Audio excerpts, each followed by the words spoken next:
是留下宝贵的建议。好，谢谢大家。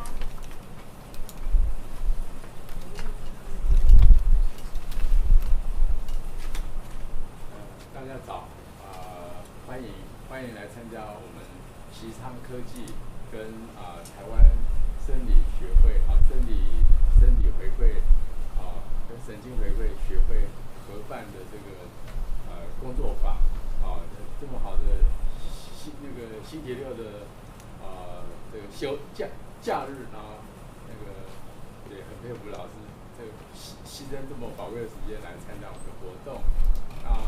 我是錫昌科技的总经理，我姓全，Paul 全就是我们很荣幸邀请到 Santiago， 他从哥伦比亚，从那个南美洲很远的地方过来，搭了一整天的飞机才到台湾，前2天才到，已经调了时差I mean you fly from Colombia a long way and just adjust your jet lag. A little bit. Yeah. He have more than 10 year experience, and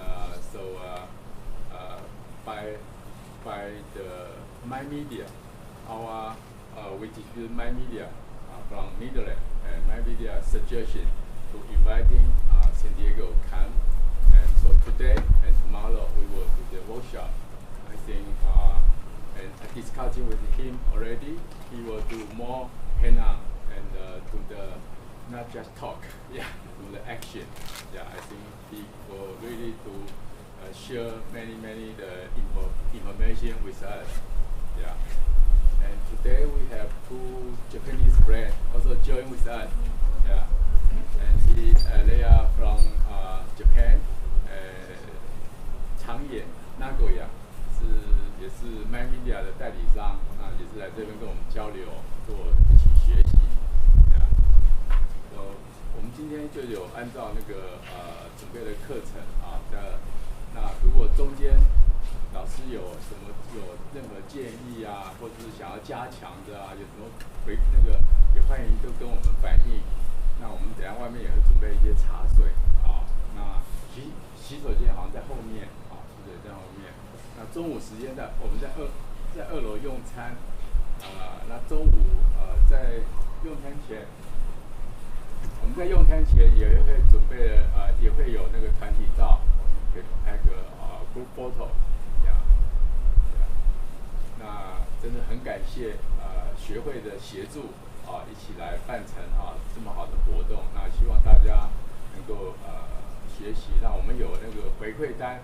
老师如果有任何建议反应，希望帮我们填一下今天结束的时候交给我们，或者说有什么建议也欢迎跟我们反映那我们也很荣幸也邀请到东吴大学心理系的徐老师徐老师也是学会的副理事长，来帮我们做个开场谢谢。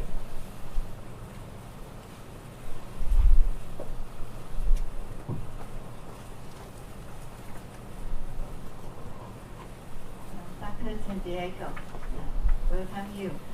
On behalf of the Association of Taiwan Biofeedback and Neurofeedback Association to welcome you. 各位来宾，那很高兴这个錫昌科技今天举办这一次的这个研讨会，邀请到这个贵宾，让我们可以对这个神经回馈、生理回馈有更进一步的这个介绍那也很欢迎大家可以有机会可以参加我们的这个台湾的生理跟神经回馈的协会。那目前我们在台湾都在推动这方面的课程，那也希望能够就是在台湾对这从事生理回馈跟神经回馈的这样的专业进行这个课程的训练，还有这个认证的这样的一个规划所以我们都有系列的课程，所以像今天的课程也可以并入在我们的这个认证的课程里面那我们希望能够提升台湾在生理回馈跟神经回馈上面的一些品质。那今天很欢迎大家，那我们接下来就把时间交给 Dr. Santiago. Thank you.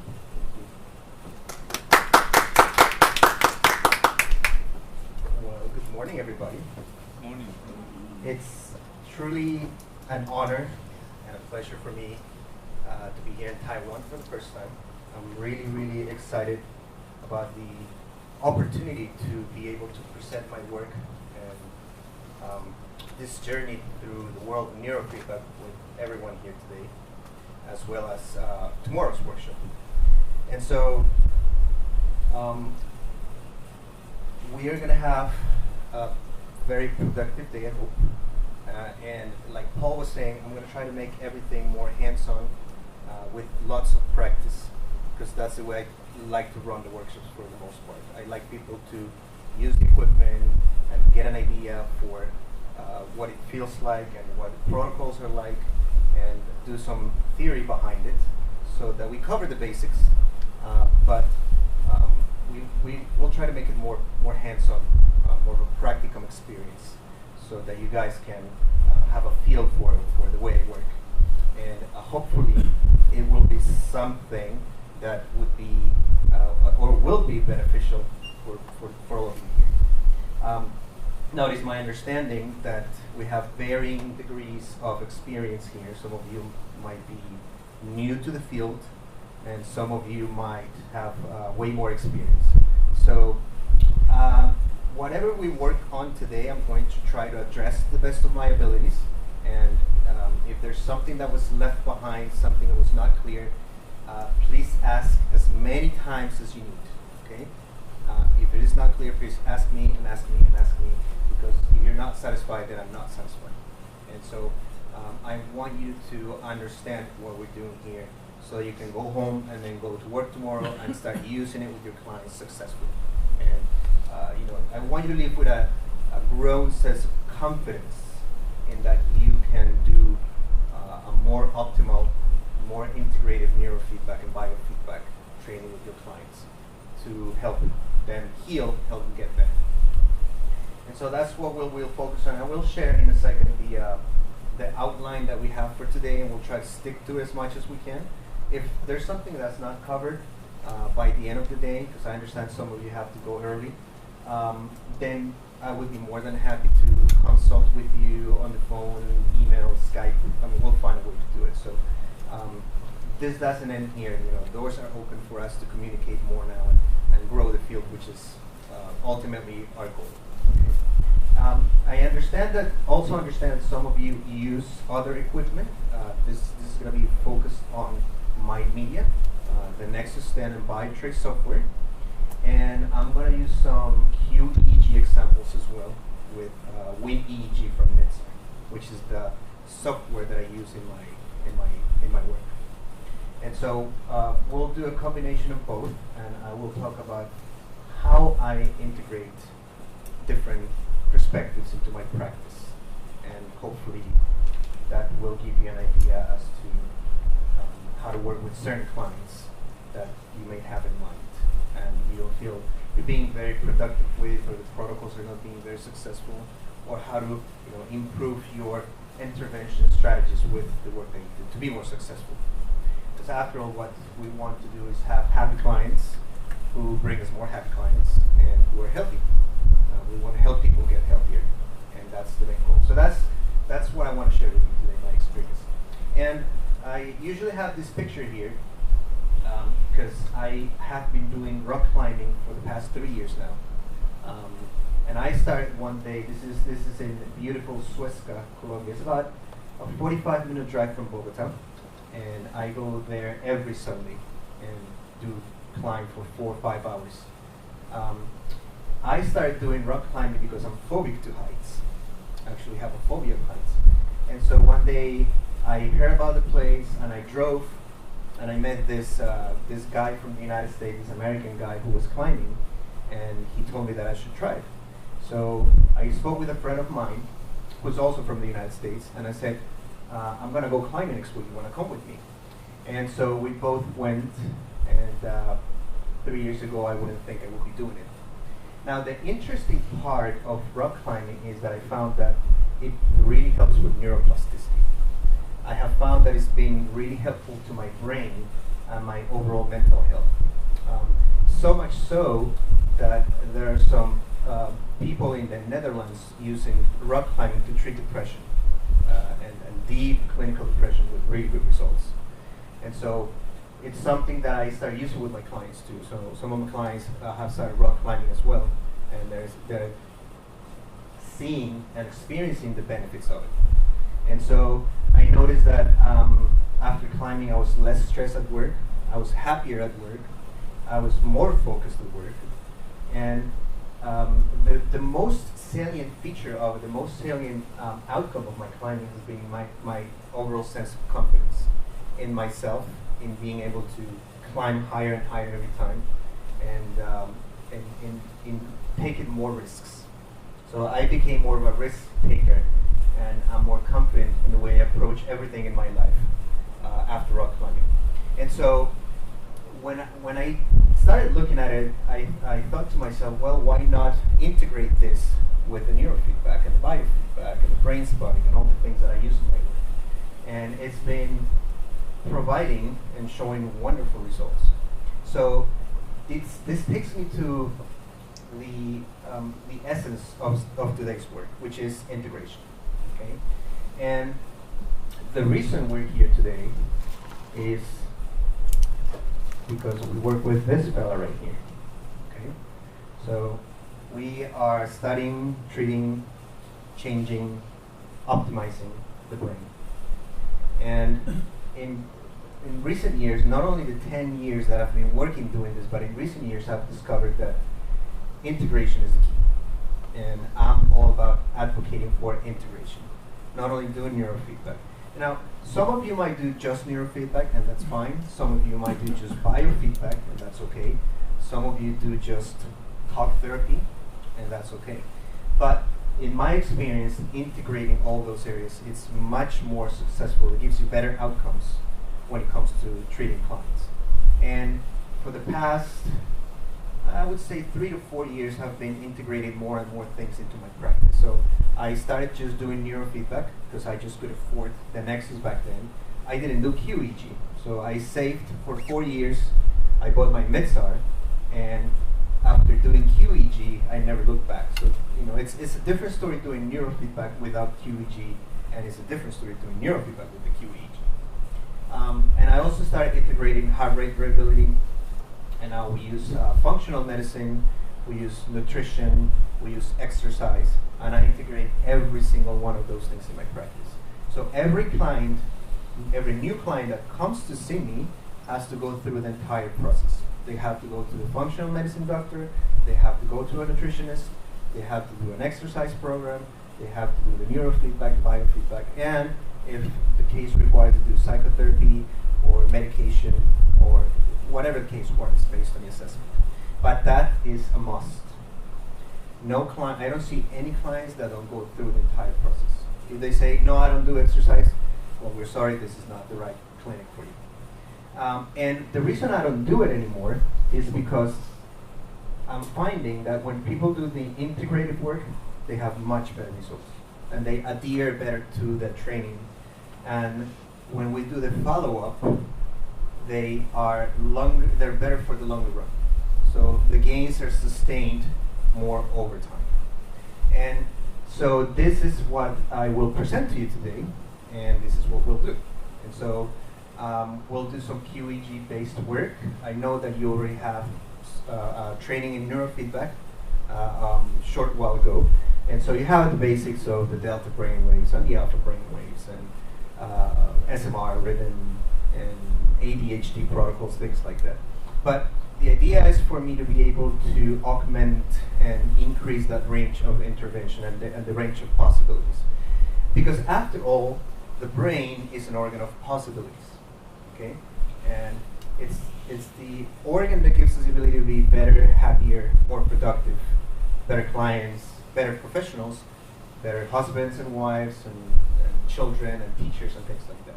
And when the client comes to see us, it's because their brain is dysregulated. So in essence, what we're doing is taking a client from dysregulation to regulation. And we do it with neurofeedback, we do it with heart rate variability biofeedback, we do it with exercise, we do it with all these techniques that we have available to us today. So neurofeedback is very useful, it's a very powerful tool, and it's a doorway into the secrets of the brain and what lies beneath the connectivity and the rhythms and the phase and the coherence and all of those things that we do neurofeedback. And so that's the invitation that I have for you. Okay. Now, as I said, I've been doing this for 10 years, and I started doing it back in 2008 when I took my first training with Stents Corporation in the United States. I graduated in 2002 with my bachelor's degree from the University of South Florida in Tampa, and I returned to Colombia and registered for a graduate program in sports psychology. And from 2003 through 2007, I worked with the Olympic Committee in Colombia doing mental training with athletes, which is something we're going to talk about a little bit about today as well. And during my training in sports psychology, I noticed that it was very cognitive based, and it was refocus, visualization, thought reframing, respiration, all the basic things we do for the most part in cognitive behavioral therapy. But I noticed that some athletes were not getting the gains that they were expecting, or that I was expecting as a professional. And so I started doing a research, and I did some research, and I came across biofeedback and neurofeedback. And it was a happy coincidence, it was by happenstance that a guy named Fernando Juarez, who is a psychologist in Colombia from Spain, came and gave us a talk about neurofeedback and biofeedback. And to me, that was love at first sight. So that's when I realized this is what I was looking for. This is the window into the athlete's mind, into the secrets of why athletes lose their focus and why they get anxiety and why do they choke under pressure and they get the yips.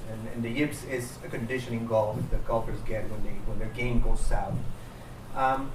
And so I quit my job and flew to the US and took my training. And when I took my training, I met a lady called Dr. Susan Crum, who lived in Sebring, Florida, which is about an hour south of Orlando. And we got along very well. And she said, well, you know, I like the way you work. Why don't you come do your practicums with me? So I did the 5-day biofeedback, the 4-day neurofeedback, and then next week I was doing my practicum hours with her. And 2 weeks later she says, I like the way you work, come work with me. So I flew back to Colombia, got my work visa, and worked with her for 2 years. And in that tenure of those 2 years, it was a great opportunity because I had the chance to learn about autism spectrum disorders, worked with soldiers who were doing their tours in Afghanistan at the time, in the war in Afghanistan and Iraq. So we saw a lot of PTSD, TBIs, traumatic brain injuries. Worked a lot with ADHD kids, really hyperactive children, chronic pain, fibromyalgia, sleep disorders. So it was a tremendous learning experience for me during those 2 years. It wasn't sports work, excuse me, but it was clinical work. And part of my work was to go to the senior citizen homes and do talks about biofeedback and neurofeedback, and visit the doctors and explain what we do and get the doctors to refer clients to us. So to me, it was a twofold outcome and benefit in that I, for one, learned how to do the work and the protocols, and two, I learned how to run a practice. So after 2 years, I quit, went back home and opened my company called Brand Neurofeedback, which I have been operating for 8 years. And I have my clinic in Bogota where I see clients doing clinical work and peak performance work. And I also do this kind of work when I get hired around the world and I go train people. This year I have been in Ecuador, I've been to Guatemala, now here in Taiwan, doing different things. In Ecuador I was training with a university for the neuroscience department. In Guatemala I was training with their Olympic committee. They bought a Nexus 10 and they're going to start doing neuroscience, neurofeedback based training with their athletes. And well, now here with you, fine group of professionals who want to grow their practice and their knowledge. And so, and I also do work in qEEG interpretation. I've been training with Jay Gunkelman. I don't know if you're familiar with that name. Jay Gunkelman is probably the biggest name in qEEG right now in the United States. He's been doing qEEG work for 41 years, and he's analyzed over 500,000 EEGs. So he's a gentleman who has a ton of experience, and I have been his mentee for the past 5 years. So I have been training with Jay for the past 5 years. And now I also do consultation. So from colleagues like yourselves around the world who call me and say, Santiago, I have an EEG, can you take a look at it? Can you help us see what is going on here? And that's what I do. So it's a training and different things. And some of you might find yourselves doing that later. Some of you might just be doing your clinical work. Nonetheless, the idea is that everything that we learn throughout the day is of benefit to you. Okay? And I would like to start with some introductions. So I would like to ask for your name, what your experience is in the field, how many months or years of experience you have, what type of equipment you use, how do you come across neurofeedback, how do you learn about neurofeedback, and what kind of work that you do, and what you would like to take from this workshop, okay? So I'm going to start with this gentleman over here. Yes, sir. I'm a brain researcher. So we just briefed about, and then I've been doing neuroimaging-based brain research for 10 years. So this time, my interest here is the personal experience using neurofeedback, so I might be able to implement into my research. Thank you. I'm a associate professor teaching clinical psychology, and I'm also a child clinical psychologist. I'm doing neurofeedback for ADHD children about 4 years. Okay. Also do some research about this topic. Great. And do you use qEEG-based neurofeedback? Yes. Okay. What system do you have for qEEG? I use that bio EEG. I'm using the CZ channel Okay. and training the theta beta protocol. Okay. So you use theta beta basic traditional training. Okay. And is it 19 channel qEEG that you use? No, I just One use channel. One channel. Okay. Yes. Okay. And I just want to ask real quick, how many of you use 19 channel qEEG here? None of you? Okay, so use 1 channel, 2 channel training for the neurofeedback? Yeah. How many of you use qEEG? 19 channel? Nobody? Okay, good. So we can explore more on that today. So I'm guessing most of you do 1 or 2 channel training. Monopolar, bipolar montage, pretty much. Okay, theta, beta training. Okay, good. So we will have a chance. I brought a ton of EEGs, and we can choose. I have epilepsy cases and anxiety and depression that we can look at, so we can go about it. Okay, I'm Chen Boyu. I just start my research for doing sports psychology for the athletes. So I want to ask you about the peak performance. So like how to train and how many sessions do we need to get before his peak performance, something like that. So I use just 1 channel training. 1 channel most of the training. time, Okay. yeah. And with the mic, yeah. With the Nexus. Yeah. Okay. Nexus 10. Nexus. Okay. Nexus 10. Okay, good. Great. And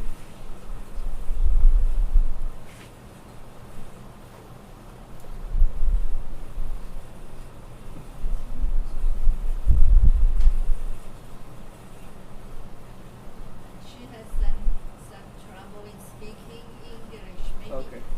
We can turn next one and sure, no problem. Yes, I yes, understand. okay. Okay. I'm Sean. Okay, I'm an assistant professor in college in clinical psychology.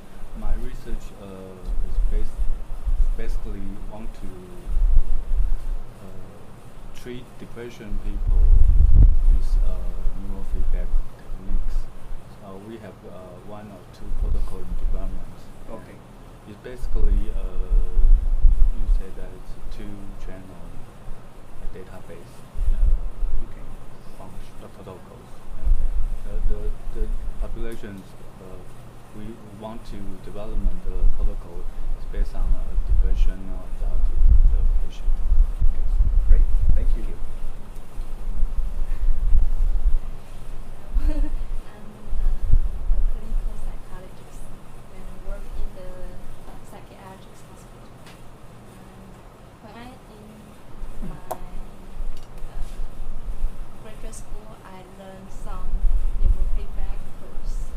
So I learned some basic information about neurofeedback. Okay. But I have no experience in treating the patient. Okay. So I want to know how to treat the trauma patient.